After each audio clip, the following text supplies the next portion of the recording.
Vamos lá? Vamos lá. Casarré, podemos começar? Podemos começar. Então tá bom. Então, vamos lá. Marcelo, muito obrigado por estar aqui. Já não é a primeira vez que você nos prestigia. Agradeço aí de novo. A ideia do WebTalks é poder, dentro da plataforma, no ambiente aí da própria rede, que a gente compartilhe know-how de uma forma participativa. Ou seja, que não fique pura e simplesmente as pessoas, por mais que o teu papo mereça, só babando o ovo como tivesse numa palestra, simplesmente escutando o que você tem a dizer. Ou seja, a ideia é que haja uma primeira explanação sua sobre o tema que você vai abordar e depois abrir para questões, para dúvidas, para participação de toda a rede, de preferência quem quiser perguntar, acionar via o chat, autorizar a câmera e som, o Casarré posiciona para quem for perguntar, para quem for falar. Enquanto isso, o Casarré vai fazendo o rodízio, é legal para quem está acompanhando, mostrando a carinha, o outro, enfim, dentro dessa nossa ideia de compartilhar conhecimento com gente que vale a pena ouvir. Né? Então, Marcelo Queiroz, acho que dispensa muitas apresentações, é uma das pessoas que mais entende do mercado de comunicação no Brasil, por sei lá quanto. Mais do que 2 anos de propaganda em Marte, né? Já que a gente combinou de não falar muito de datas, né? Sem datas. E um observador, mais do que tudo, crítico sobre o mercado, e é sobre isso que ele vai abordar um pouco sobre como ele está enxergando a comunicação, como a propaganda hoje está interagindo, enfim, com seus públicos-alvo. Então, Marcelo, bola é tua, vamos lá, e depois do primeiro bate-papo, as pessoas vão participar e perguntar aí, o Casarré vai acionar, tá? Vamos lá. Bom, maravilha. Bom dia, pessoal. Eu estou vendo aí 17 pessoas. É um grande prazer, em primeiro lugar, estar aqui nessa manhã com vocês. Muitíssimo obrigado aí ao João Fernando, ao Casarré pelo convite. E, obviamente, uma honra ter essa oportunidade de trocar essa ideia. Eu acho que é literalmente um Web Talks. Eu vou fazer uma apresentação, eu falo muito, então queria que fosse de fato uma conversa, mesmo durante a apresentação. Se alguém tiver algum tipo de posicionamento, intervenção, fique muito à vontade, porque eu acho que a proposta é exatamente essa. Mesmo tendo aí essa orientação para a gente abrir uma sessão de perguntas e respostas, ou um debate após o que eu vier a falar, mas, por favor, sintam-se à vontade para qualquer tipo de intervenção e para a função natural disso tudo aqui, que é uma conversa. Eu escolhi esse tema, que é ideias, estereótipos e intolerância, primeiro pela, digamos, importância que ele representa em vários aspectos. O primeiro por ele ser uma combinação muito perigosa. Ele soa para mim uma autêntica triglicerina pura, né? Nos dias em que nós, sociedade, profissionais de comunicação e a mídia estamos vivendo. Então, eu acho que todos nós, e principalmente todos vocês, que têm o trabalho de selecionar, de ter e de divulgar, de passar ideias, enfrentam esses dois elementos de uma maneira que está cada vez mais difícil fazer uma conciliação para a gente obter algo que seja significativo para um avanço da própria comunicação, para um avanço social, para alguma transformação social. Em primeiro lugar, as ideias estão, digamos, muito limitadas em um aspecto geral da sociedade e em um aspecto geral da publicidade. E essa limitação, acho que parte muito da segunda perna, vamos colocar aí, do segundo pilar, que é em relação a esses estereótipos.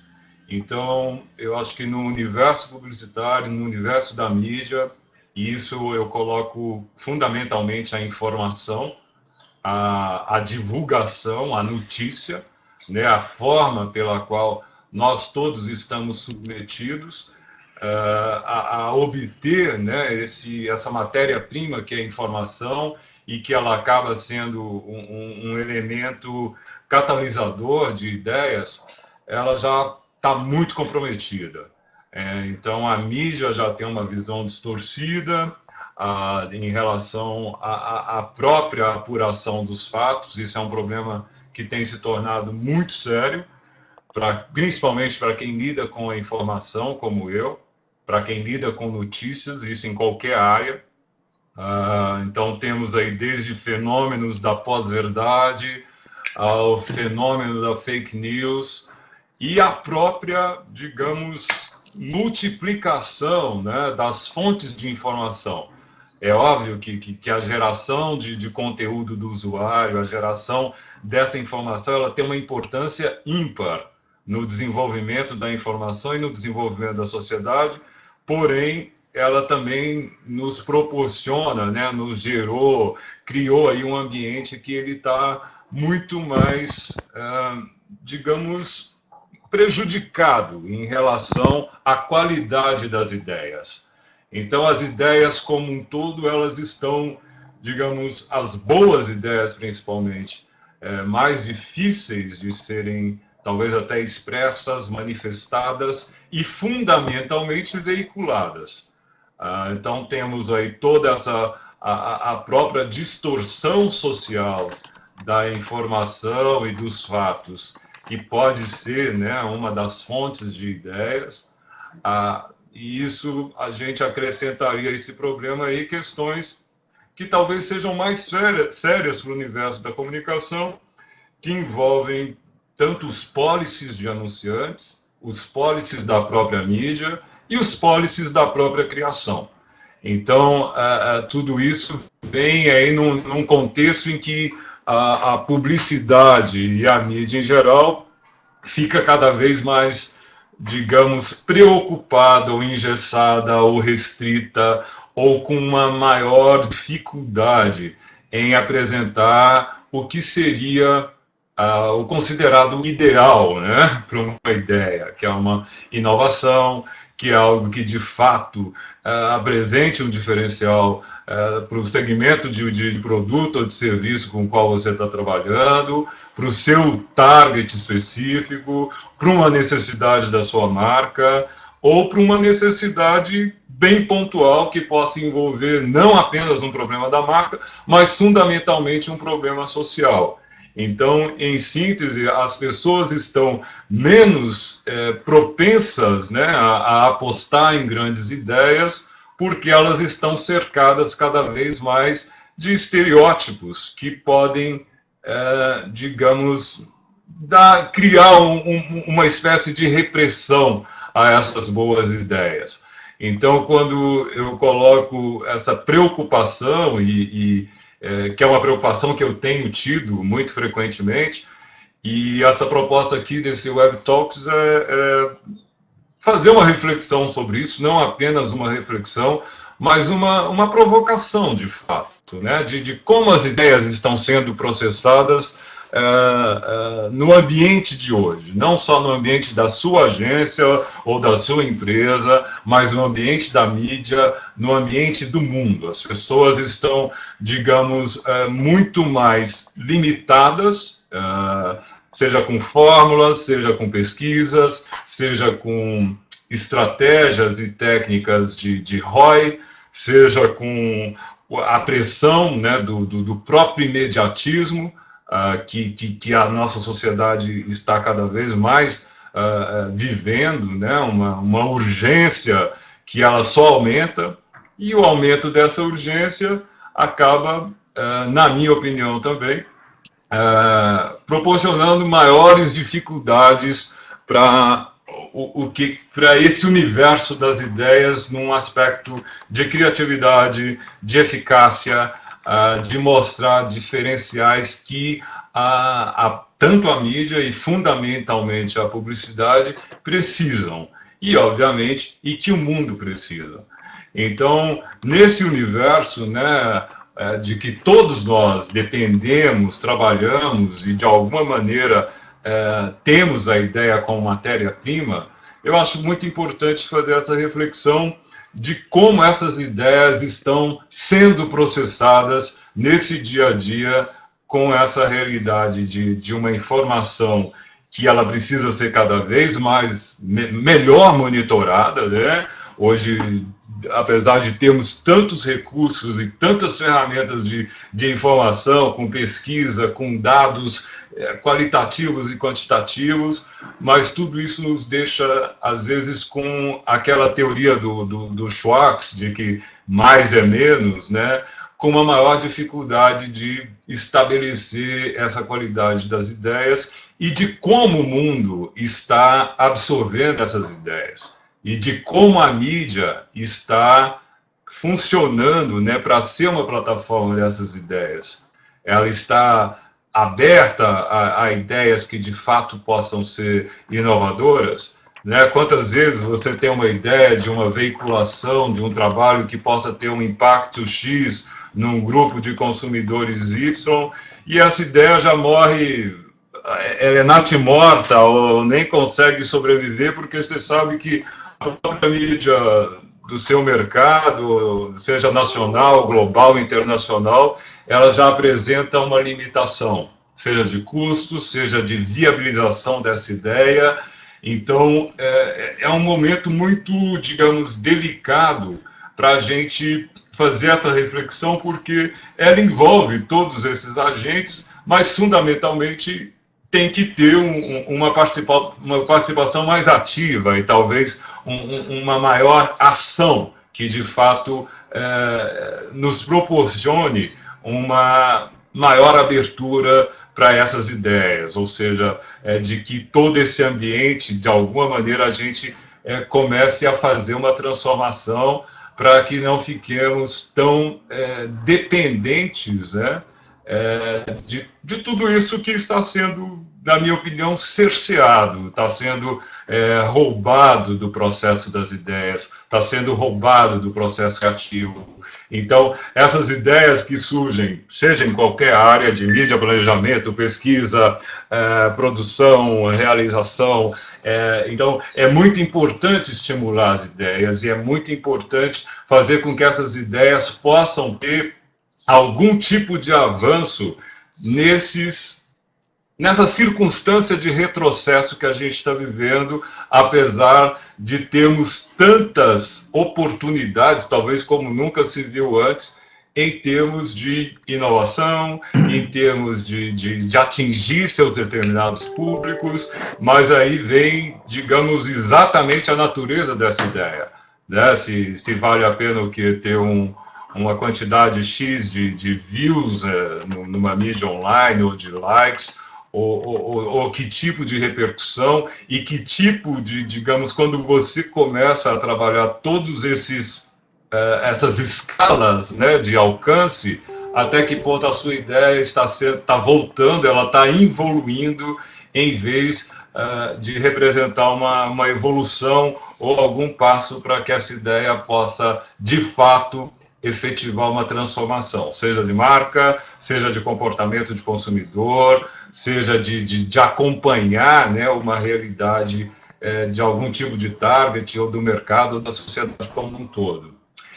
E aí temos essa questão do estereótipo, que é essa segunda ponta aí do que eu gostaria que a gente também refletisse um pouco, né? Porque os estereótipos, eles estão cada vez mais reforçados numa sociedade que está desesperadamente ansiosa, que ela está desesperadamente em busca de respostas cada vez mais imediatas, né?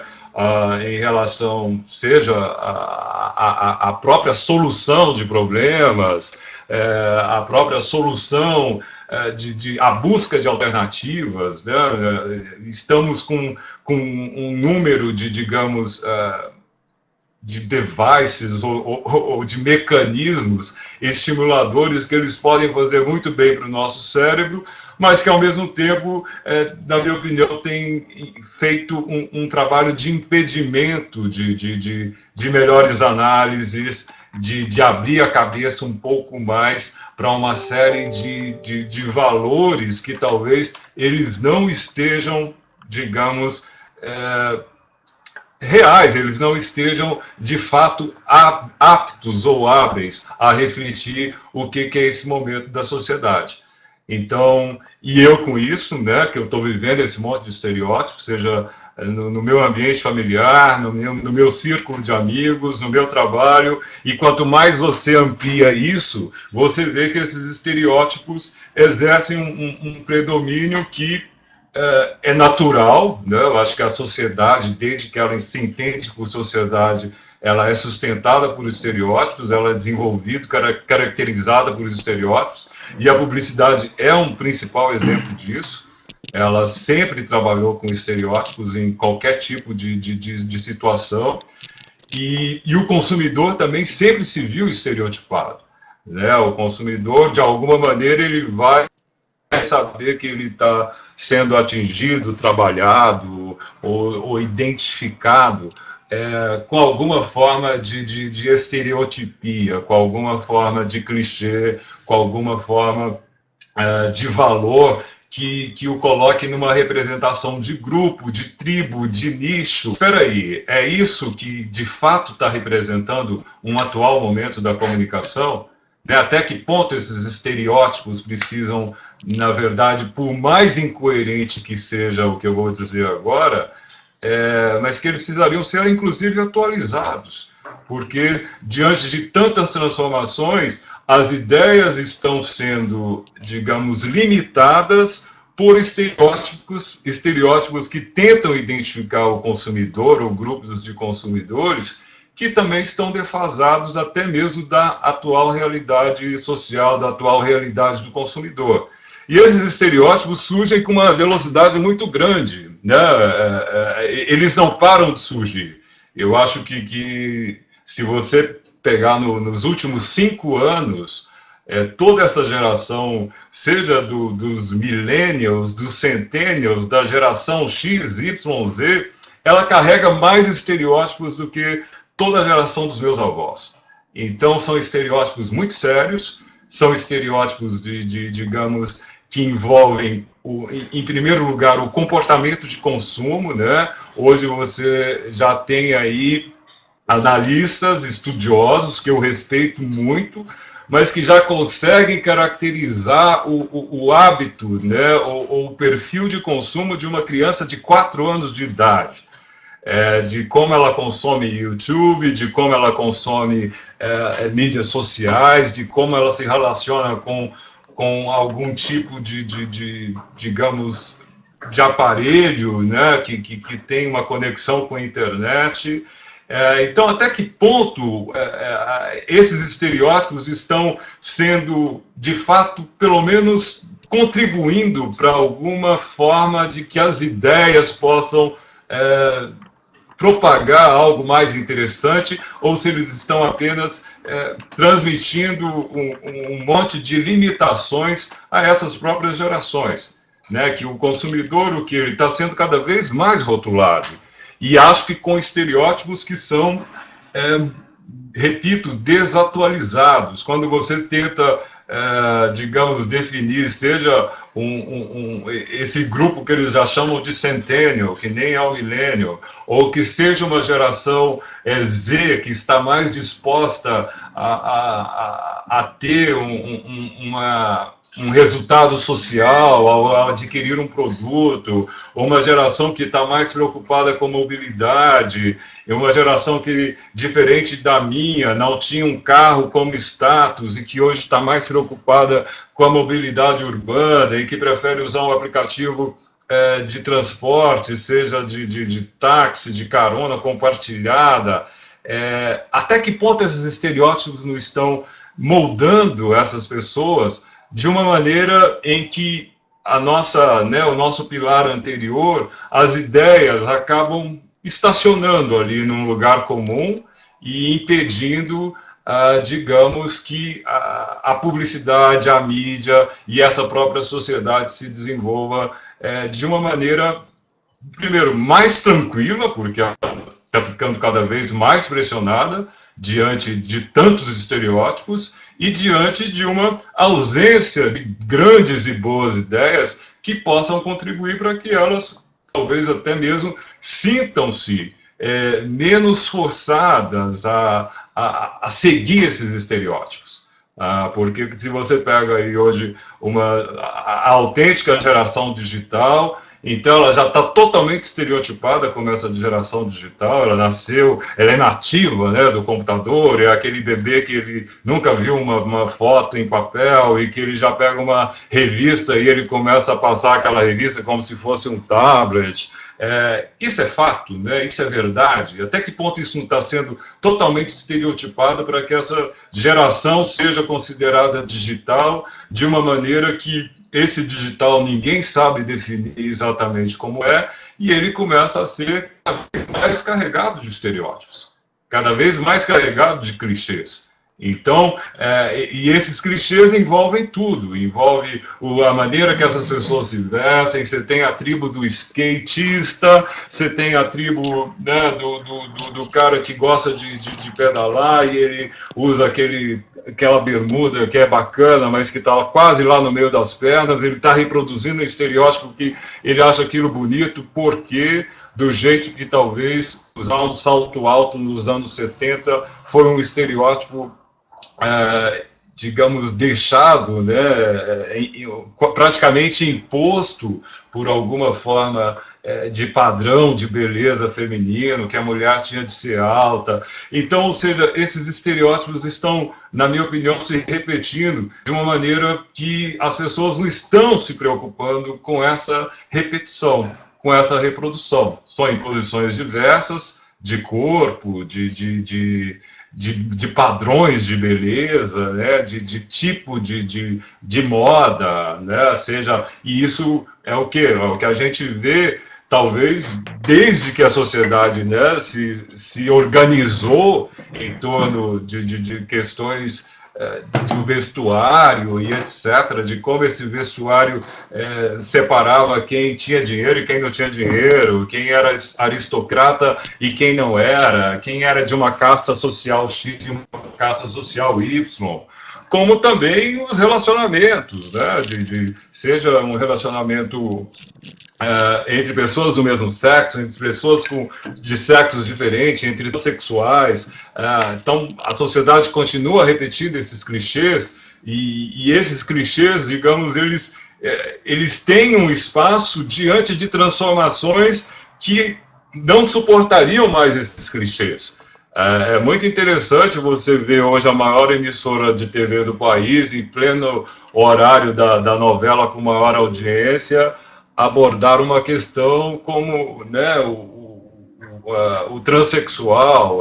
Ao mesmo tempo, são valores que esse mesmo espaço está trazendo ali de clichês que são seculares, né? Seja sobre o casamento, quem que tem que ser casado, como que pode ser casado. Então, esses estereótipos passaram, digamos, a dominar muitas formas de comportamento de uma maneira que talvez não que não caiba, né, mas que ela ficou muito, digamos, excessiva, na minha também opinião, o conjunto desses estereótipos, diante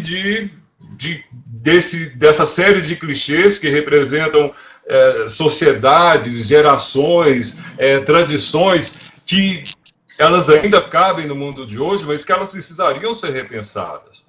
E isso, no caso, gera o que é mais grave ainda, né? Esse conjunto de estereótipos, junto com essa ausência de ideias que possa tentar transformar esses estereótipos em situações, circunstâncias de intolerância.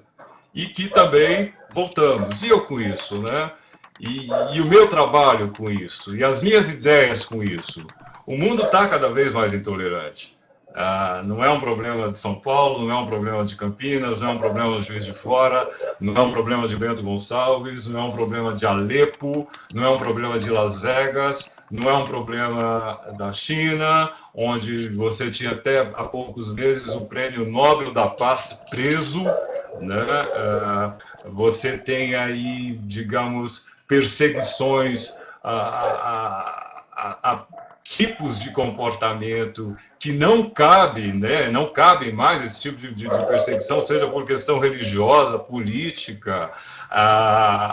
É tão lugar comum, porém é tão grave você pensar que as redes sociais podem tornar-se um tribunal online do nada, né? E que esse tribunal representa uma intolerância super séria, com ninguém mais suportando ouvir, ler uma opinião que seja diferente da sua.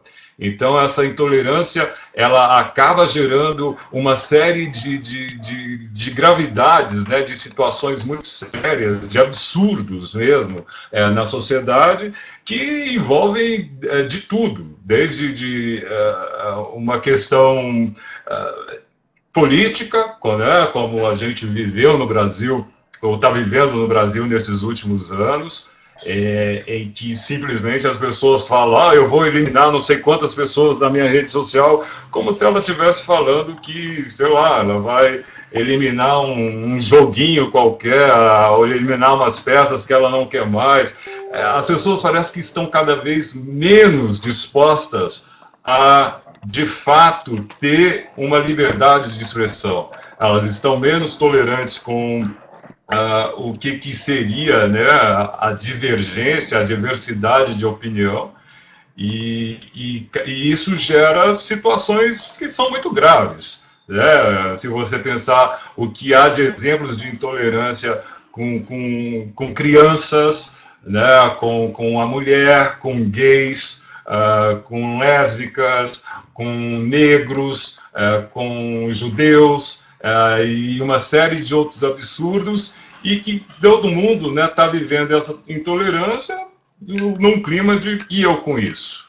O que eu estou fazendo para isso? Né? E o meu trabalho com isso, que é uma pergunta que eu faço para todos, né? Como que esse trabalho da comunicação, da mídia, da publicidade está desenvolvendo, está observando, está refletindo essa intolerância? E as minhas ideias com isso? Né? As minhas ideias são tolerantes, elas estão fazendo algum tipo de movimento, de reflexão, de questionamento sobre esse festival de intolerância que a mídia mostra no dia a dia e que às vezes a própria publicidade reflete no dia a dia.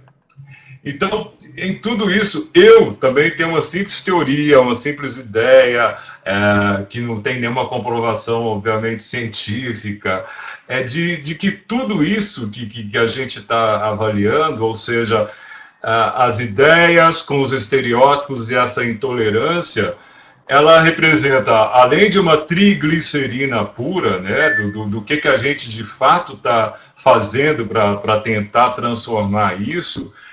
Mas a minha teoria é que a sociedade precisa, ela não conseguiu acompanhar, digamos, as grandes mudanças, né, que nós vivemos nos últimos 50 anos, 30 anos ou 10 anos. Qualquer espaço de tempo que você puser aí, essas mudanças são muito maiores do que as vividas em um período de 100 anos, ou de mais 200 anos, em que esses mesmos estereótipos foram criados e que eles continuam sendo reproduzidos. Então, ou seja, houve uma mudança muito grande de comportamento social, de qualidade de vida, uma mudança muito grande em relação ao que pode ser feito, a todos os recursos que você tem, mas as pessoas, a mídia e principalmente a publicidade, está vivendo com os mesmos estereótipos de séculos atrás. Então, é o mesmo estereótipo de supremacia branca machista, é o mesmo estereótipo de preconceito racial, é o mesmo estereótipo de você definir um grupo X de consumidores e que você sabe que aquilo vai ter um padrão X de comportamento. Então, essa teoria, né, no caso, traz, na minha opinião, que esses 3 ingredientes aí da nitroglicerina pura, eles precisam de uma maior atenção de nós todos, né? Primeiro, da qualidade dessas ideias, se essas ideias não estão simplesmente repetindo estereótipos que vêm sendo, digamos, consagrados aí há séculos e séculos de uma sociedade que é totalmente outra nos últimos 10 anos. Que é totalmente outra nos últimos 5 anos. Então, se você pegar hoje um exemplo de consumidor de carro, poxa vida, ele é um consumidor, na minha opinião, totalmente diferente de 5 anos atrás. Ele é um consumidor totalmente diferente de 50 anos atrás, quando o Brasil estava vendo o início de um desenvolvimento da indústria automobilística. Ele é totalmente diferente de um consumidor que não tinha acesso a um carro importado, como ele é totalmente diferente de um consumidor que há 5 anos viu um boom de marcas importadas da Ásia, da Europa, de não sei onde, para chegar aqui no mercado brasileiro, e a publicidade está tratando esse consumidor exatamente como ele era tratado há 1 século atrás, quando o Henry Ford fez o primeiro carro nos Estados Unidos. Ele está sendo tratado com aquele mesmo estereótipo de ter, né, uma qualidade X, uma velocidade Y e uma sensação de liberdade, de poder, enfim, essa reprodução de estereótipos, ela é muito séria, ela precisa ser de alguma maneira reavaliada, revista, e isso em todo e em qualquer segmento. Então, e essa minha teoria traz o quê? Que essa reprodução de estereótipos que não cabem mais numa sociedade que está em uma transformação muito mais acelerada do que essa reprodução de estereótipos, e que essa sociedade acaba, digamos, sendo um exemplo, né? Ela acaba gerando mais intolerância. E são intolerâncias que a gente vê no dia a dia. Desde uma situação como essa, que é uma polêmica que todos vocês devem estar sabendo, que a gente está vivendo aqui em São Paulo, que, na minha opinião, é absurda. Então, por mais que você possa querer questionar a função da arte, a função de uma performance, ou seja, uma pessoa dentro de um museu, ela não estava numa área pública, ela não estava numa estação de metrô, ela não estava no ponto de ônibus, ela não estava no estádio de futebol, ou seja, um artista, uma pessoa que, digamos, não é uma pessoa comum, que chegou lá e falou, olha, vem aqui manipular meu corpo. E a perseguição que isso tomou, a forma como a mídia tratou esse assunto na semana passada, é simplesmente vergonhosa. Eu ouvi, assim, depoimentos aqui em São Paulo, onde eu acompanhei de perto, muito absurdo, né? De pensar que uma pessoa jornalisticamente estava tentando retratar o que tinha acontecido ali, porque foi uma performance artística, ok, gerou uma polêmica, mas dela ser tratada como se fosse um atentado ao pudor, ao extremo, sob uma maneira, digamos, absurdamente aleatória, né? Como se fosse uma pessoa, como eu digo, uma pessoa comum que resolveu dar uma de pedófilo do nada.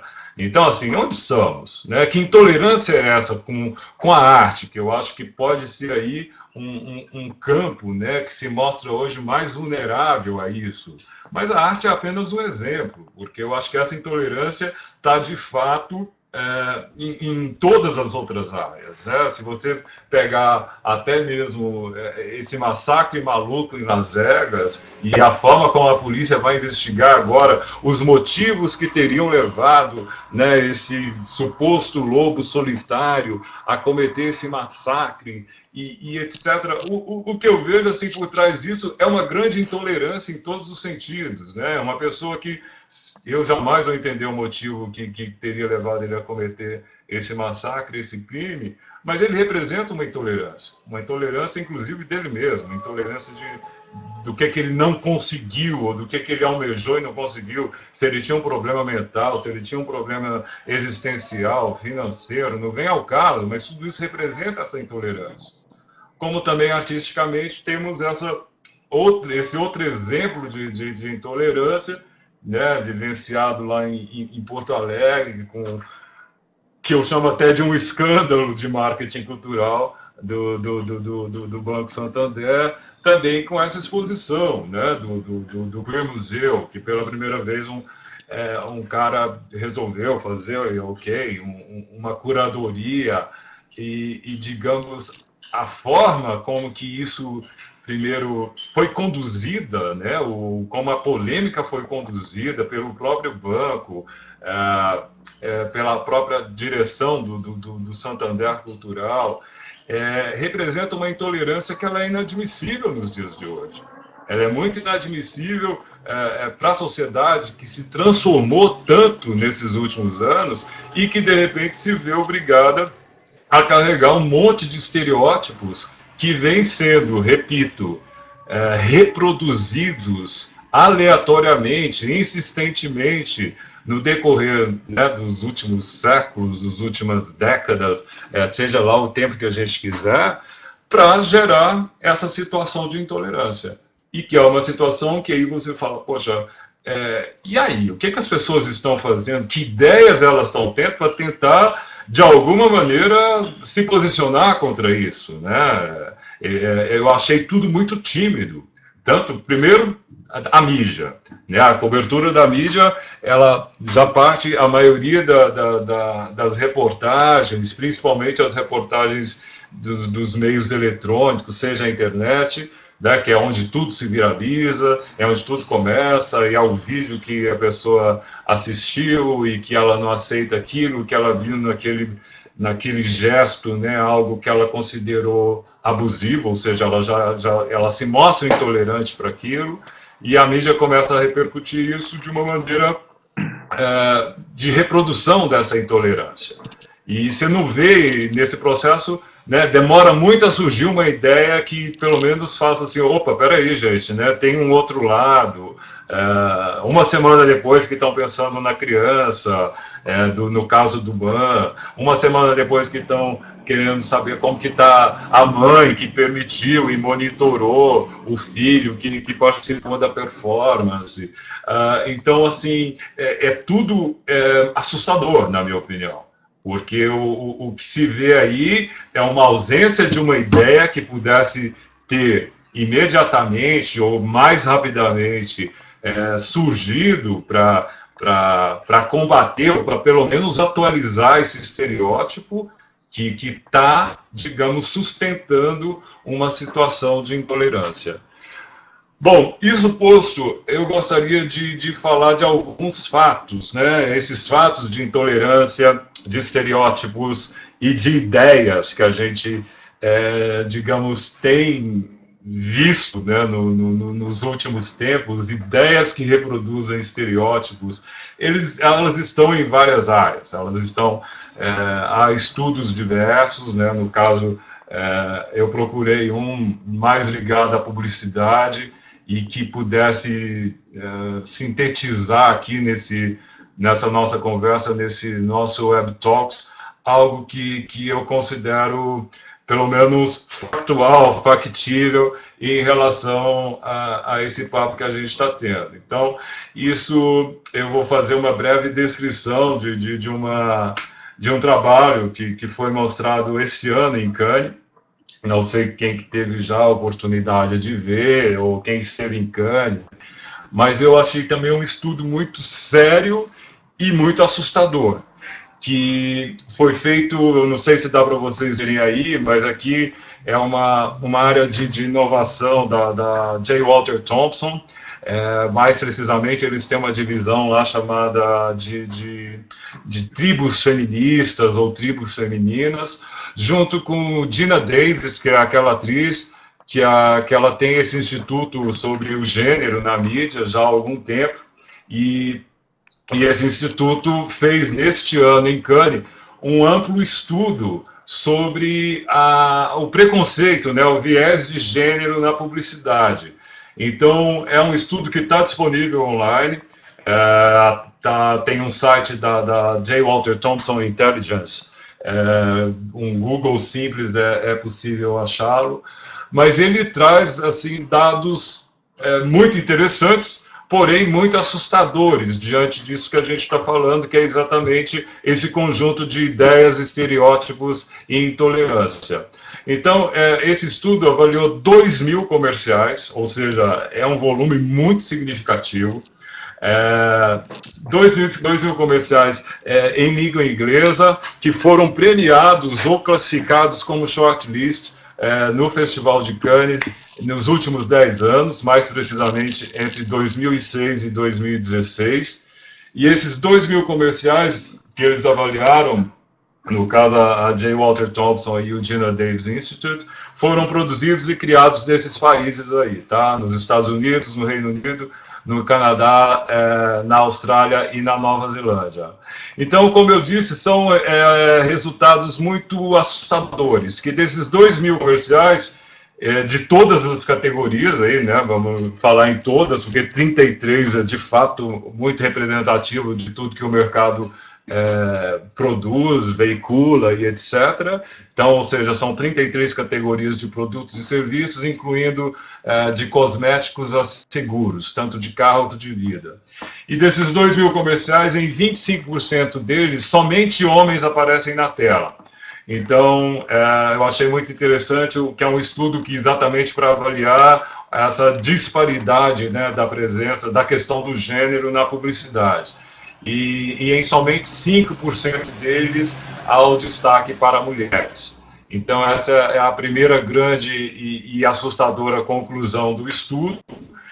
Também dentro desses 2.000 comerciais, o tempo de fala ou de voz dos homens é 3 vezes maior do que o da fala voz das mulheres.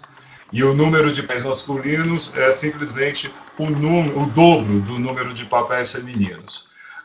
Isso, então, mostra essa grande, digamos, disparidade, ou vamos supor, uma falta de sintonia, né, com a realidade. Nesse caso específico aqui, quando o estudo avalia o tempo de fala-voz, eu só gostaria de destacar, mencionar também um trabalho que não tem nada a ver com esse estudo, mas que eu achei muito interessante. É um aplicativo, né, que foi lançado nesse ano, mais especificamente no Dia Internacional da Mulher, criado pela BETC, uma agência aqui de São Paulo, em que é um aplicativo que com o uso do telefone, do iPhone, dá para ver aí, né? Você liga e uma reunião qualquer, em que tiver presença de homens e mulheres, ele mede o tempo, né, de voz que as mulheres falam, que as mulheres têm, seja uma reunião de trabalho, de família. E na época que esse aplicativo foi lançado, eu também pude acompanhar algumas informações, era bem assustador o quanto esse tempo de fala, voz, né, de feminina em relação ao tempo masculino é muito menor. Voltando ao estudo, ele mostra que, né, essa publicidade está totalmente fora da realidade. Então, essa publicidade, a gente está falando de 2.000 comerciais produzidos em Cannes por 5 nações que são muito representativas, tanto em produção, né, quanto em número de consumidores, etc, etc. São mercados ricos, são mercados desenvolvidos, são mercados que investem muito em publicidade. E o estudo mostra que 85% das entrevistadas afirmam que a publicidade, né, vista naqueles 2.000 comerciais, não representa o mundo real ao descrever a mulher. Ou seja, é tudo muito fora, né, da realidade, né, além disso, e muito dentro do que a gente estava falando, que é essa reprodução de estereótipos e essas ideias que estão reproduzindo estereótipos, e mais grave ainda, que elas não estão, digamos, fazendo uma função, né, do que seria de fato o ideal, né, dessa função publicitária.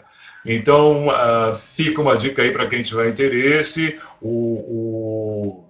É um estudo que vale a pena dar uma aprofundada para conhecer um pouco mais dessa questão do estereótipo de gênero, feminino, no caso, nesse trabalho feito em um momento muito oportuno, porque o estudo também avalia o que é essa publicidade, digamos, feminista, e que também tem, na minha opinião, vários clichês, né? Hoje, o próprio termo empoderamento feminino parece uma coisa já bem carregada de um clichêzão, mas, enfim, o que se tem de concreto é que tanto as marcas quanto a sociedade estão mais atentas à realidade da mulher.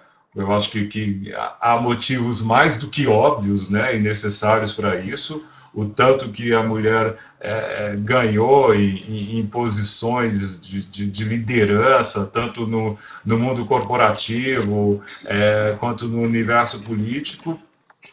E, para finalizar sobre esse estudo, ele também é muito interessante porque ele apresenta algumas propostas para, no caso, esse problema específico em relação ao que marcas e agências devem fazer ao tratar do gênero na publicidade. Tá? Uma dessas propostas é pensar além do impacto imediatista. Então, eu acho que, assim, que a maioria desses trabalhos que estejam, né, com o objetivo de focar um problema, nem estou falando somente da mulher, eu acho que de algum preconceito de forma em geral, eles têm ali um momento, né, até mesmo porque a sociedade está muito imediatista, então eles ganham uma super cobertura ali quando ele tem a veiculação, ganha um monte de mídia espontânea, mas depois aquilo é esquecido, aquilo acaba. Então, isso é muito importante, acho que nessa reflexão que a gente está fazendo sobre a importância e o impacto das ideias diante desses problemas, de pensar além desse impacto imediatista, de pensar além do curto prazo, tá? de que essas ações, essas ideias possam ter um maior período, né, uma longevidade, uma maior extensão do seu próprio impacto. E aí eu gostaria de mostrar um primeiro trabalho que eu gosto muito e acho que foi um dos primeiros que conseguiram, assim, de fato, mostrar digamos, a importância dessa nova visão sobre a mulher na publicidade.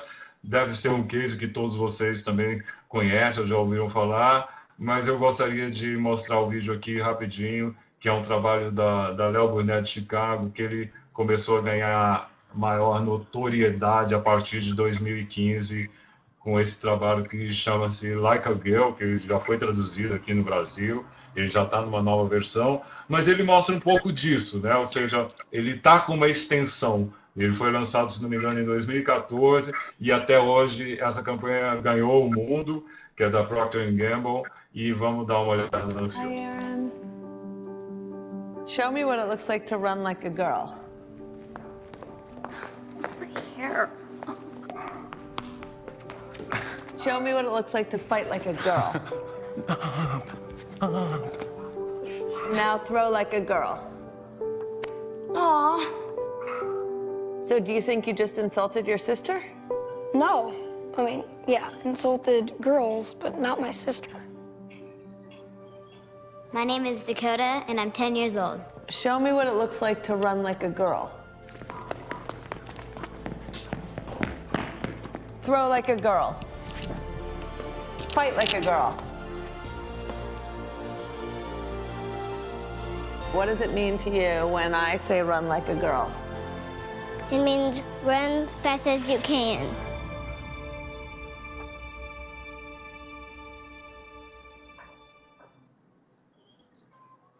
Bom, então, além do impacto imediatista, né, outra proposta que o estudo da Thompson faz é de envolver a mulher em todas as discussões e fases do trabalho, e não pensar apenas no resultado que essa mulher poderá obter.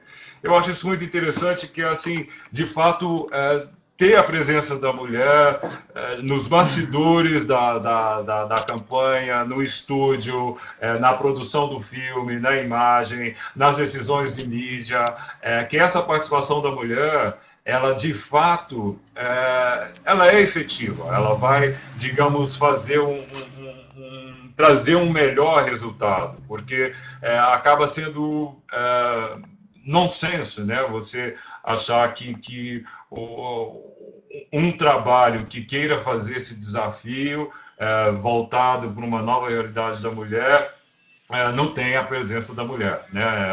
É uma obviedade, mas há muitas pessoas tentando, digamos, fazer cases que possam mudar ou despertar aí uma reflexão sobre essa questão do gênero sem a própria participação da mulher. E também uma outra proposta é avaliar o que algumas marcas, e no caso eu citaria aí a própria Procter & Gamble, a Unilever também tem feito muitos trabalhos nesse sentido já há algum tempo. Inclusive existe, né, hoje uma aliança global de anunciantes que tem regras, que é como se fosse um CONAR específico para trabalhar com essas questões de gênero envolvendo a mulher, né, obviamente nos segmentos de produtos, e são muitos, porque o que a gente tem aí de principal conclusão é de que essa distorção, né, de como a publicidade não sabe analisar a realidade da mulher, ela é tão grave porque ela não consegue nem refletir o poder de consumo e de decisão de compra que a mulher tem. Então, de tratar a mulher ainda como um nicho. Segundo esse estudo, a mulher tem hoje, ela é responsável por 39,6 trilhões de dólares do mercado global de consumo. É ela que toma essas decisões, é ela que tem o poder dessa decisão digamos, de dinheiro mesmo, e que é um número que vai chegar em 2020 a 72 trilhões de dólares. Então, ou seja, é muito fora de sintonia, é muito fora de realidade repetir esse monte de clichês que a gente vê sendo repetidos em uma série de exemplos diante de uma realidade que, obviamente, não tem nada a ver com isso. Eu gostaria de passar também um outro trabalho aqui, que é um case da Macan, que eu acho que também sintetiza muito essa questão de gênero, do empoderamento feminino, e com essa dica de não ter esse impacto de curto prazo. Também é um trabalho que vocês devem conhecer, mas eu acho que vale a pena rever. Vamos ver aqui rapidinho.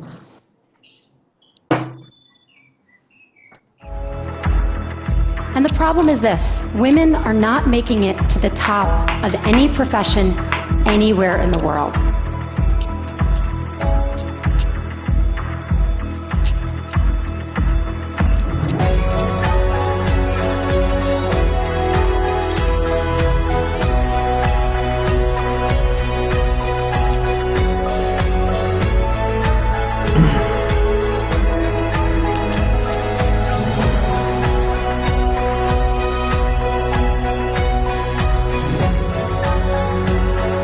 Today is International Women's Day, and one Wall Street firm is marking the occasion by placing this statue, a little girl staring down the iconic charging bull.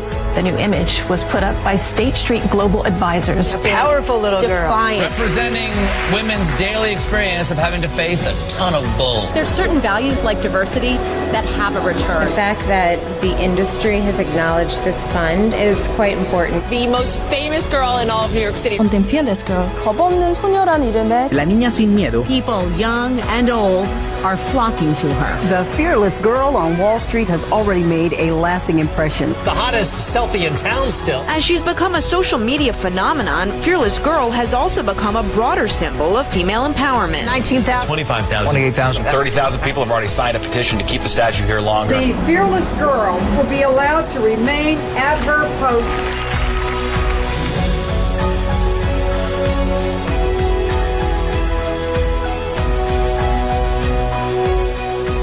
This statue has crystallized this moment in history. My generation fought for the women of today, so that little girl is saying a lot.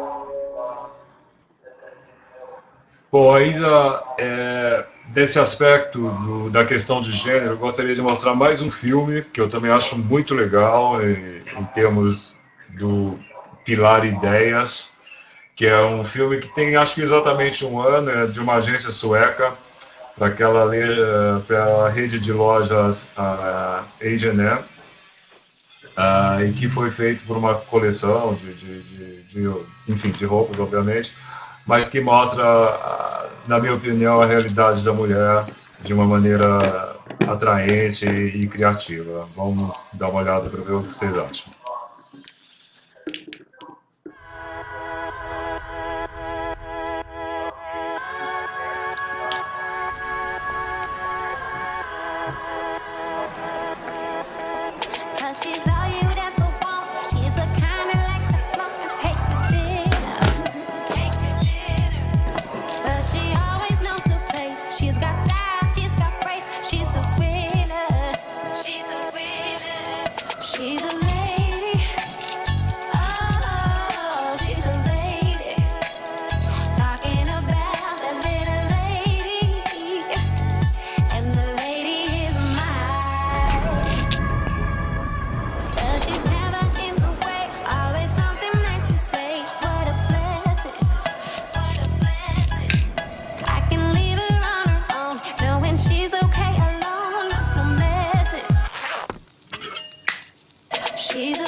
Bom, e para finalizar, agora eu só gostaria de mostrar um último vídeo que para mim sintetiza esse Web Talks de hoje, tá? Eu acho que é um comercial de uma marca que sempre foi muito ousada, na minha opinião, e que esse trabalho, que é mais recente, acho que ele começou a ser veiculado há cerca de 2 meses, eu acho que ele reflete uma síntese de tudo isso que a gente conversou, assim, de ter uma grande ideia contra esse festival de estereótipos e de intolerância que a gente está enfrentando. Espero que vocês gostem, vamos dar uma olhada aí.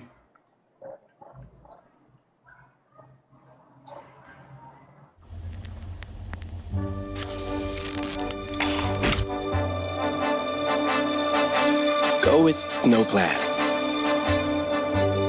Go with not sure. Go with what makes you feel insecure. Go with mistakes. Go with remakes. Go without knowing if you have what it takes.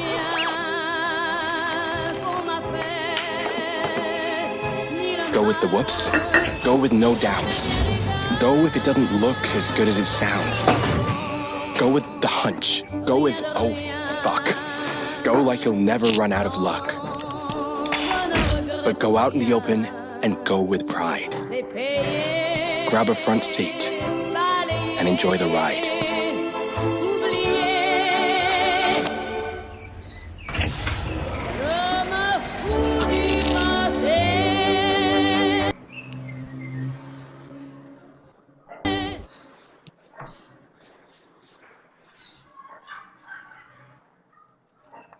Bom, eu peço desculpa aí parece que teve um pequeno problema aí nesse último vídeo, mas acho que deu para entender e perceber tudo. Agradeço muito aí a atenção, a participação e muito legal poder dividir com vocês essas minhas impressões e opiniões sobre esse momento de comunicação, de publicidade que a gente está vivendo. Tá. Bem, Marcelo, muito legal, obrigado. Muito conveniente esse assunto ser tratado agora em alto nível.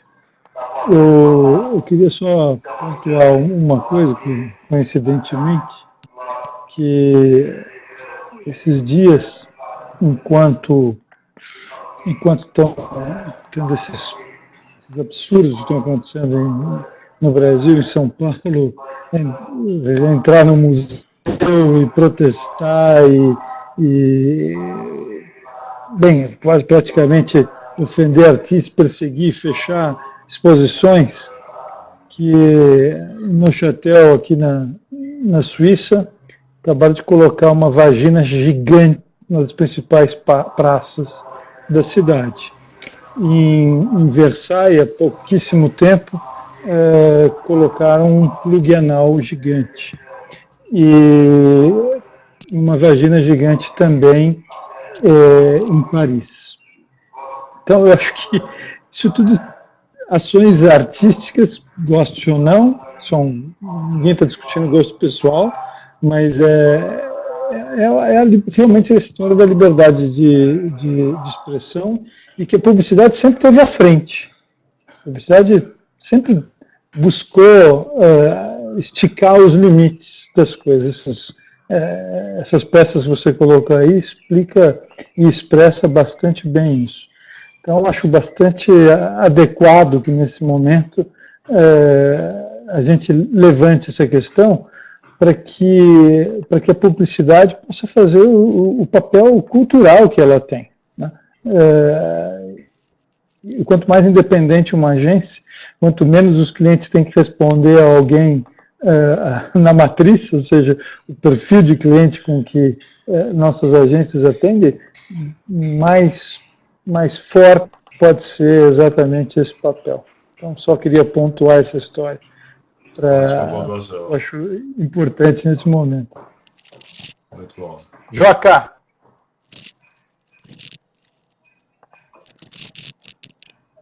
Quem está?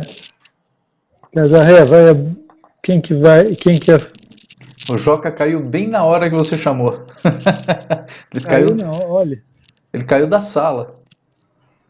Bem, veja aqui as perguntas aqui. Então, o pessoal está um monte de comentário aqui, vamos lá. Eu vou tentar puxar o Álvaro Beck, que trabalha muito com moda, né? Acho que exatamente. Exatamente. Acho que é legal ver um pouco do que pensa o Álvaro Beck aí. Olá, meu caro. Grande Álvaro, amigos. Prazer em vê-lo. Tudo bem? Tudo e com você. Sempre bom estar com vocês e sempre bom ouvir o Marcelo, que é um cara que eu super admiro mesmo. Muito obrigado. Eu tô aqui eu tô na torcida, né? Eu tô ouvindo vocês, eu quero aprender um pouco. Mas, Marcelo, o Álvaro, você tem sentido alguma coisa? Você trabalha com, enfim, mulheres sensuais o tempo inteiro. O que você tem sentido dos clientes, das agências, enfim? em relação a esse momento, sobre o tratamento estereotipado ou não? Como que você tem sentido? Cara, eu trabalho com uma das marcas fabricantes de sapato feminino, uma das principais fabricantes de sapato feminino do Brasil, que é a Via Marte. A Via Marte tem números absurdos, são números impressionantes em qualquer lugar do mundo. Ela foi escolhida ou eleita como a marca no Facebook, uma coisa assim, com maior interatividade no segmento no mundo, superando marcas como Nike e outras tantas. Tem mais de 3 milhões de seguidores no Facebook, por exemplo. E por que eu estou dizendo isso? Porque tudo isso é muito maluco, porque o cliente, por exemplo, é um cliente que se pauta por comentário de Facebook, por comentário no Twitter, por comentário no YouTube. E isso, hoje, é o norte das marcas de fast fashion no Brasil. Então, se aparecer meia dúzia de consumidoras pagas pela marca concorrente para fazerem um comentário destruindo a campanha no YouTube, por exemplo, a campanha está uma merda. A campanha está toda errada. A respeito de preconceito e de julgamentos e de estereótipos, eu diria que a gente costuma errar sempre. Porque onde a gente acha que vai ser uma coisa, né, agora a gente pegou um pouquinho mais pesado, não, a gente erra. Que mais que eu posso dizer? A caretice é enorme, dos 18 aos 80, e as coisas mais clichês são as coisas que mais funcionam. As coisas que eu acho piores são as que mais funcionam.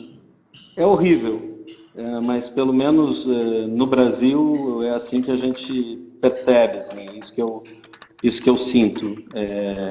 A caretice é enorme e o mau gosto também. Uma péssima combinação, né, Álvaro?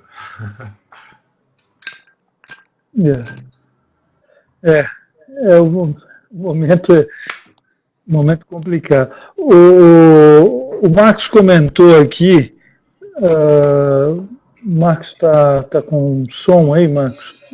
Caso, sobre o lançamento em Juiz de Fora da cerveja. Comenta sobre isso aí, Marcos. Consegue entrar o som dele aí? Ou vai se preparando? Vamos aproveitar que o Joca está no ar. E sempre o Joca tem uma opinião para criar uma celeuma, um problema. Vai, Joca, cria. Meu áudio dá para ouvir? Está tranquilo agora? Sim. Está com áudio? Está com áudio. Ótimo. Primeiro, Marcelo, fantástica essa tua fala. Eu não lembro, cara, eu acho que deve ter sido Cannes de 2013, sei lá. Mas, de repente, do nada, foi uma coisa que, para mim, me pegou muito. Então, eu sempre vou para Cannes com a esposa, então é um ponto de vista diferente. Ela não está aqui hoje, ainda bem, porque senão ela ficar falando sobre essa tua fala um mês, mais ou menos. Começou lá com o Women Empowerment, depois a Objectification da mulher e agora o Advertising. Mas, efetivamente, eu concordo com muitas coisas que você disse, mas, ao mesmo tempo, acho que eu discordo com alguma coisa, porque o que Álvaro falou também me pega um pouco. É importantíssima essa discussão. Eu não sei que caminho seguir realmente. Ainda bem que eu não tenho mais 20 anos.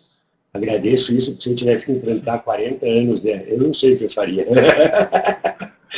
Com 45 eu tenho acho que uns 15 só disso daqui, e eu posso me dar o luxo de dizer, na minha época não era assim. Eu não sei o que essa pesada tem pela frente, mas ao mesmo tempo que existem estereótipos, cara, que são coisas que até a mim me incomodam, eu me considero machista, a gente depende muito do clichê. O Álvaro falou, e é verdade, cara, é impressionante quanto coisas que a gente se envolve realmente, quer fazer uma coisa diferente, e traz as pessoas para participar, e faz uma coisa que, na nossa opinião e na opinião de vários, representam melhor as pessoas, quanto isso é pouco compreendido e quanto irritantemente é eficiente as coisas mais básicas, mais óbvias, mais clichêzonas. É um caminho, como eu disse, eu tenho um dilema severo no que tange a isso. Eu estou em vários, acho que no último mês eu falei isso 2 ou 3 vezes. Eu coloquei adolescentes, coloquei mulheres na equação, que é uma coisa... Eu nunca selecionei se é homem, se é bicha, se é mulher, se é bicha fêmea. Para mim não faz a menor diferença. Só que de algum tempo para cá, coisa de ano, eu faço questão de ter 1 ou 2 mulheres na equação, especificamente para ter um ponto de vista diferente. Né? Eu acho que é uma segmentação invertida. Isso daí é um preconceito invertido. Mas, em vários momentos, dentro da criação com os adolescentes, isso fica tão dividido que eu digo, não, cara, tira fora, pode ser que dê certo. E eu tenho, em vários momentos, playing safe, porque é um tema complicado, é um tema delicado, eu não tenho, assim, em vários momentos eu não tenho a menor ideia do que pode dar. Você falou das redes sociais impelindo um pouco do discurso da comunicação. Na minha sorveteria na Coldstone, está chegando aqui em Curitiba, já chegou em São Paulo há algum tempo, a Ben & Jerry. A Ben & Jerry, ela defende a bandeira gay de forma violenta. Ela foi o primeiro casamento homossexual do Brasil, foi na sorveteria ali em São Paulo. Cara, das nossas redes sociais, as pessoas nos cobram por uma postura. É sério, perguntam para a Coldstone, a Coldstone é gay friendly? Whatever, cara, a Coldstone é uma sorveteria, cara, ela não tem problema nenhum com isso. Vocês são machistas, olha como é que a gente disse? Todos os cartazes de vocês falam no gênero masculino. Eu falei, cara, a gente fala com o consumidor. Né? Então, começam a acontecer coisas no nosso dia a dia aqui da comunicação que eu realmente nunca tinha imaginado que ia acontecer, e para mim isso nunca me limpou. Eu, efetivamente, em vários momentos, dou um passinho para trás e fico num lugar um pouco mais seguro, porque eu, sinceramente, não tenho a menor ideia de como vai ser interpretado o que eu queira dizer. Para mim, é um mundo novo que está se descobrindo. Eu estudo muito, olho muito. Sumiu. Perdemos o Joca de novo. Perdemos. Eu estava tentando habilitar aqui o som do Marcos para ele falar, mas não está entrando mesmo. Toda vez que eu mando áudio ou vídeo para o Marcos, ele cai da sala. O que eu gostaria de dizer aí, eu concordo com o que o Joca acabou de falar, né? E eu acho que eu até mencionei isso. É óbvio que a publicidade é sustentada por clichês. O que eu acho que precisa ser repensado é como esses clichês estão ultrapassados. Por mais também que pode soar ridículo o que eu vou dizer agora, é como se o mercado precisasse renovar esses clichês. É como se, poxa, porque o grupo, o arquétipo, o estereótipo, é óbvio, a publicidade ela está funcionando sempre assim. Ela vai criar um modus operandi, um conceito, que ele vai ser, a base dele vai ser sempre um clichê. O que me incomoda mais é que esses clichês são muito ultrapassados. Eles não representam, de repente, é como o que vai ser o clichê do casal gay hoje. O cara está usando um clichê do casal gay dos anos 80. O que é o clichê, né, da família feliz. Dá para ser aí que reside um desafio, o desafio da ideia, né? De que, digamos, ok, se a publicidade ela é uma ferramenta, ela é um recurso e que esse recurso é sustentado por um estereótipo. Eu acho que isso não me incomoda de um ponto de vista conceitual. O que incomoda é que esse estereótipo está totalmente defasado, ele é ridículo. Porque se a gente for pensar, como você falou também anteriormente, Joca, a sociedade, historicamente, ela está representada por uma série de clichês. Deus é homem, Deus é uma figura masculina, refere-se a ele, tudo na língua, no português, em inglês, ou o pronome he, que refere ao universo masculino. tem prioridade em todas as situações de gênero. Então, é óbvio que a gente não tem como você mudar isso de uma maneira que eu não considere clichê. Isso é um fato. Né? Então, acho que são valores, são questões assim muito mais complexas e que eu nem colocaria nessa lista de estereótipos. O que eu coloco nessa lista de estereótipo é a incapacidade digamos, de fugir do óbvio. Ou a facilidade de aproveitar o óbvio, em vez de buscar, né, digamos, nesse universo de ideias, uma nova forma de abordar determinados grupos, seja por comportamento, por perfil de consumo, que não representem esses clichês que estão desatualizados, defasados, que representam intolerância e que não representam qualquer tipo de inovação. Acho que é por aí que estaria o desafio. Concordo plenamente. Mas, enfim, só o Álvaro falou, e eu ia falar, o Álvaro falou, efetivamente me incomoda um pouco, mas é incômodo meu, e incômodo acho que gerado por não saber o que fazer. Me incomoda perceber que, primeiro, eu cheguei à conclusão que a gente vai ser eternamente novato nesse negócio. Eu fui criado numa época onde você seguia os caras bons. Eu trabalhei com alguns caras bons no começo e você imitava eles, aprendia com eles e presumia-se que um dia você ia ficar bom e ia sossegar o facho, digamos assim. Agora eu não preciso mais reaprender, digamos assim. E parece que quando eu comecei a chegar perto de ficar bom, tiraram o meu chão e me colocaram num universo que parece que, pelo menos o que eu vejo nos últimos 4, 5 anos, eu acho que daqui até ficar velho, eu vou ser beginner, sabe? Eu vou ser total iniciante ou aprendiz em alguma coisa. E uma delas é isso, é como conversar com as pessoas, cara. Se a sociedade não se entende em como ela se vê, se as pessoas não sabem o que representa elas, como eu, uma pessoa de comunicação, vou ter facilidade no meu ofício e tentar falar com elas. Enfim, eu acho que me irrita isso, que daqui para frente, até morrer, eu acho que vou ter que estar aprendendo alguma coisa nova e descobrindo como fazer a cada dia. Para mim, isso é um cenário que não volta atrás, eu acho que essa é a realidade que a gente vai ver para frente, e para mim vai ser bem difícil, assim. Acabou o caminho seguro e a jornada fácil. Essa é a minha opinião, sei lá. Tá certo. Eu acho... Vou dar um pitaco, assim, né? Acho que toda afirmação, ou toda afirmativa nessa área aí sempre é perigosa. Porque a impressão que eu tenho, assim, às vezes... depois de alguns filmes feitos, o cliente começa a receber alguns retornos. E nos filmes que a gente acha, ou nos filmes que a gente julga que a mulher foi mais exposta como mulher objeto, que eu particularmente detesto, são filmes que têm um super apelo com a mulherada. É maluco isso, porque ao mesmo tempo em que elas vêm com o discurso do empoderamento e tal, palavra que eu não suporto mais ouvir, ao mesmo tempo há uma necessidade de querer ser objeto. É maluco isso. Te digo isso de carteirinha.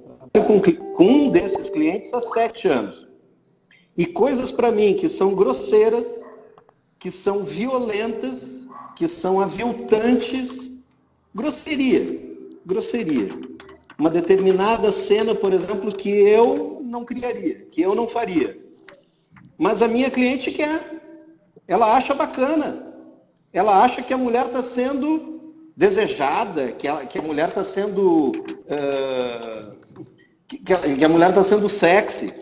Eu acho que a mulher está sendo brega, cafona, está sendo jogada na lata do lixo. A argumentação dela é o seguinte, Álvaro, elas gostam. E aí a conversa é tão maluca que tu acaba no programa do Gugu Liberato, vendo anos atrás, vocês vão se lembrar, meninas de 6 anos fazendo a dança na boquinha da garrafa no programa do Gugu. Menina de 6, 7 anos. Gente, é surreal. É surreal. Não pode. Não pode, é grosseiro, é tosco. É tosco. Então, eu acho que ao mesmo tempo em que existe uma tremenda de uma estrada para se defender tudo isso que tu disse, Marcelo, ao mesmo tempo, a gente percebe uma outra estrada na contramão, muitas vezes vindo do próprio público, que não tem a menor capacidade de julgar nada, porque não sequer lê. Como é que tu vai esperar alguma coisa de um povo que não lê? Cara, é bunda então, é bunda mole. Essa é a verdade, é um povo bunda mole. Quando eu estou falando, não estou falando do povo brasileiro, estou falando da população mundial. Cara, por quê? Porque as coisas estão grosseiras, as coisas estão toscas, as coisas são feitas pela grande massa que não tem capacidade de refletir mais nada. Essa que é a verdade. O cliente, como pensa em querer vender, eu estou falando desse cliente baixo, né? Não estou falando do cliente bacana, do cliente de primeiro mundo, eu estou falando dos nossos clientes, né? A raia miúda. Cara, esses caras raciocinam com a cabeça da conta bancária. É engraçado, eu trabalho, por exemplo, num determinado filme, o cliente diz assim, quantos produtos tem que aparecer? Ah, tem que aparecer 18. Aí eu digo, gente, para que 18? É o catálogo eletrônico? Ah, não, mas tem que mostrar o máximo possível. Aí eu digo, bom, mas 18 é muito, vamos tirar 2. Aí eu vou lá e sugiro tirar o mais feio. O que eu acho mais feio? O que eu acho mais tosco? Sabe qual é a resposta da cliente? Não, pelo amor de Deus, tu está tirando o que mais vende. Que geralmente é um rosa pink, salto deste tamanho, que é uma coisa pavorosa que nem garota de programa usaria no pior, mas aquilo é o que mais vende. Aquilo é o que mais vende. Então, assim, a discussão vai muito longe. A discussão vai muito longe, porque a gente vai dizer o quê? Vai dizer o quê para cliente? Não, não coloca isso.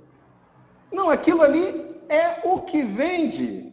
E eu estou falando de quem produz 45 mil pares de sapato dia. Cara, eu não vejo um problema nisso. Marcelo, somando o que você falou, o que o Álvaro acabou de dizer, uma atitude como quase que a retratação de uma marca tão global, tão importante como a do Santander, ela não reforça para a raia miúda, vamos dizer assim, um pouco do que o Álvaro está dizendo, ou seja, a hora que ela renuncia à sua própria ação com a sua decisão, né, de voltar atrás na sua iniciativa, ela não está reforçando esse preconceito que é muito arraigado, esse machismo tosco, essa coisa que de maneira... Eu toco isso porque, às vezes, eu sinto uma imensa diferença entre o que acontece em São Paulo e o que acontece em outras capitais, para não dizer no interior. A hora que vem uma marca de porte internacional, e para o Brasil tão relevante, como é o Santander, tomando uma atitude dessa, você não acha que o papel da agência fica bastante diminuído na sua capacidade independentemente da publicidade em si, mas em toda a comunicação, em conseguir romper com isso, ou seja, esticar essa corda como ela sempre fez? Não, concordo, sem dúvida, porque nesse tipo de situação a gente é tão refém quanto, digamos, a ideia, né? A qualidade dessa ideia. Eu acho que são casos diferentes. O que o Álvaro mencionou, eu acho que é uma decisão do cliente mercadológica, e que aí você está envolvendo, né, uma questão, como ele mesmo disse, de uma... mais abstrata, era o gosto dele. Ele via, né, naquele modelo X, se tem o salto alto, se é vermelho, se parece de garota de programa. A gente não tem nada com isso. Você estaria, inclusive, repetindo um preconceito. Qual o problema de ser de garota de programa? Qual o problema de ser um salto alto e vermelho? A mulher, ou qualquer outra pessoa, se for um travesti, etc., tem esse direito. Não, só uma digamos que eu concordo com você. Se você tivesse que escolher ali, né, você está usando aí uma visão estética, inclusive, ou conceitual, etc. Nada contra a garota de programa. O que eu estou querendo dizer é o seguinte: eu acho que, de um modo geral, a mulher é super exposta na publicidade brasileira, de um modo geral. A mulher é tratada como garota. Como um objeto. Como objeto, cara. Não vamos mas eu longe, acho que isso não é só na publicidade brasileira, né? É um problema, é um referencial mundial. Como está vendo aqui agora, por exemplo. Você tem exemplos de mulheres que são consideradas poderosas, a Madonna, a Lady Gaga, ou a Anitta, que está mais recentemente, todas elas exploram o próprio corpo, a própria imagem, né? o perfil de uma mulher, digamos, objeto. Né? Esse objeto aí também é muito subjetivo, porque você vai trabalhar com uma questão que ela quer se considerar um objeto, e ela tem esse direito, ponto. Né? O que é diferente de quando a publicidade simplesmente, né, por uma questão de estereótipo, de ser mais fácil representar esse universo feminino, opta pelo conceito mulher-objeto. Então é essa diferença que a gente está discutindo, refletindo, né, fazendo essa provocação. É mais fácil? Você vai atingir seu público de uma maneira muito mais direta, mais simples, vai gerar polêmica, você vai obter uma série de, digamos, facilidades de atalhos, se você disser, não, eu vou optar por uma maneira diferente de mostrar a mulher, ou, né, mais envolvida no trabalho, né? A mulher executiva, a mulher que é dona de si, etc. Então temos aí uma situação muito de valores. E respondendo a você, João, eu acho assim, que aí é um caso em que você tem, né, como no exemplo do Álvaro, uma decisão mercadológica do cliente, e no caso do Santander Cultural, foi uma falha muito concreta, né, da decisão do anunciante de reverter, e que a agência não teria como fazer nada nesse aspecto aí, né? Até mesmo porque o trabalho como um todo não era coordenado por uma agência de publicidade.